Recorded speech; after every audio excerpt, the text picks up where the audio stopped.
What do you want in your life? It's a very hard question to answer. You're going to have to put some effort into your life. Set up some aims for yourself, goals that you actually value. You need to be motivated to do that. If you're extroverted, you want friends. If you're agreeable, you want an intimate relationship. If you're disagreeable, you want to win competitions. If you're open, you want to engage in creative activity. If you're high in neuroticism, you want security. So now you've got your thing to aim at. Think, well, I'm motivated because I got my thing to aim at. Yeah. It's like you're not as motivated as you could be because you don't yet have your thing to run away from. Because if you really want to be motivated, you want to be going somewhere and you want to be not going somewhere else. You got to aim at something, otherwise your life is meaningless. Well, what should you aim at? Well, pick something, aim at it. As you move toward it, you'll get wiser. Then maybe your aim will change. That's okay, but at least it'll change in an informed way. Discipline yourself in one dimension. See what happens. In some sense, life is a game. The analogy is that in life, like in sports, you're setting forth an aim and then arranging your perceptions and your actions in pursuit of that. And that you also generally do it while cooperating and competing with other people. Right. So that's also the game-like element as well. Okay, so once you get your goal structure set up, you think, okay, if I could have this life, looks like that might be worth living, despite the fact that it's going to be anxiety-provoking and threatening, and there's going to be some suffering and loss involved and all of that. The goal is to have a vision for your life such that, all things considered, that justifies your effort. Put yourself in the right frame of mind. Treat yourself like you're someone responsible for helping. You're someone that you are responsible for helping. So what that means is you have to start from the presupposition that despite all your flaws and insufficiencies, that it's worth having you around and that it would be okay if things were better for you. It's like if you want to have everything you could possibly want and more, then be a good person. The better a person you are, the more likely that is to happen. That doesn't mean that you're completely protected against getting cut off at the knees, but there's no better strategy. Then what do? Well, then you turn down to the micro routines. It's like, okay, well, this is what I'm aiming for. How does that instantiate itself day to day, week to week, month to month? And that's where something like a schedule can be unbelievably useful. Google Calendar. It's like, make a damn schedule and stick to it. Okay, so what's the rule with the schedule? It's not a bloody prison. That's the first thing that people do wrong. They say, well, I don't like to follow a schedule. It's like, well, what kind of schedule are you setting up? Well, I have to do this, then I have to do this, then I have to do this, and then I just go play video games because who wants to do all these things that I have to do? It's like, wrong. Set the damn schedule up so that you have the day you want. That's the trick. It's like, okay, I've got tomorrow. If I was going to set it up so it was the best possible day I could have, practically speaking, what would it look like? Well, then you schedule that. And obviously there's a bit of responsibility that's going to go along with that, because if you have any sense, one of the things that you're going to insist upon is that at the end of the day, you're not in worse shape than you were than at the beginning of the day, right? Because that's a stupid day.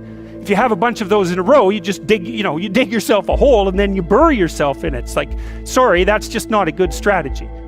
Now it's okay, now you got your vision. You're trying to get through a territory you don't understand. And here's your option. No map, a map that's not so good but has some things about it, or a great map. Well, obviously the great map is the thing you want, but the map that's something is way better than the map that's nothing. Plus, as you explore, because of your map, you could start to fill in the details. Let's say you aim at something and you develop some skills along the way, and then you get like a third of the way there and you think, oh, that's not for me. It's like, well, yeah, fair enough, but now you've still got the skills you developed. You know exactly why it's not for you now. And then you can bring that wisdom back, even though it's not perfect, you can bring it back to your next plan. And so as you plan, you get better at planning, which is the crucial thing. So then we say to people, take your positive vision and make it into 8 stateable goals, right?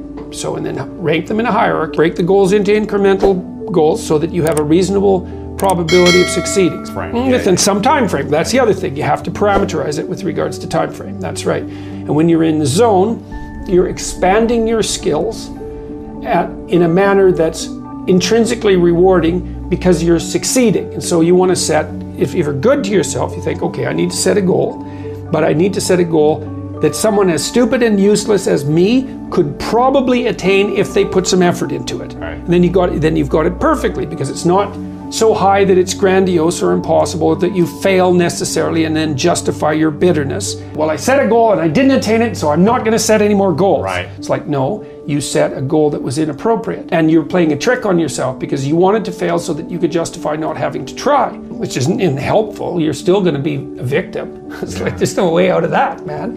So, because life is a challenge that in some sense can't be surmounted. So there's no way out of your problem. But there are certainly proper ways of dealing with it. And then the next thing is, okay, you need a rationale for them because you're going to have doubts and people are going to put up obstacles. Why would it be good for you? Okay. Why would it be good for your family if you attain that goal? Why would it be good for the broader community? Because if it's a good goal, it should be good for you. That's fine. But if it's a really good goal, it should be good for you in a way that's good for other people. Win-win-win. Yes, exactly. And if you're going to decide what your goals are, why not set up the ones that benefit the largest number of people simultaneously? Yeah. Yes, if you can do that. You should start with your own concerns because you have to take care of yourself. Basic needs first. Yes, put your own oxygen mask on, then put your child's oxygen mask on. Yeah, right. And then you can, as you build up the basis of competence locally, you might develop enough skill so that you can expand that outward. And it also gives your goal a certain amount of nobility. And so if someone challenges you and says, well, why are you doing that?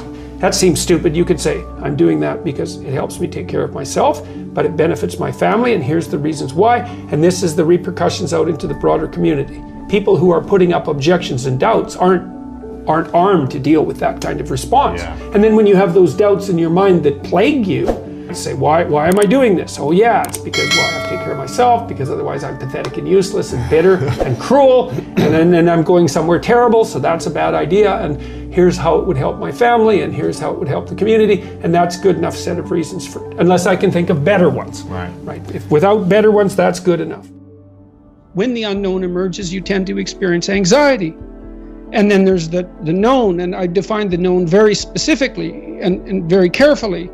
The known is the place you are when what you're doing produces the results you want. And I say want because that brings motivation and emotion into the game. So you're motivated to pursue something. You pursue it, and what you want happens. Not only do you get what you want, but you get validation for the structure that governs your perceptions and your actions.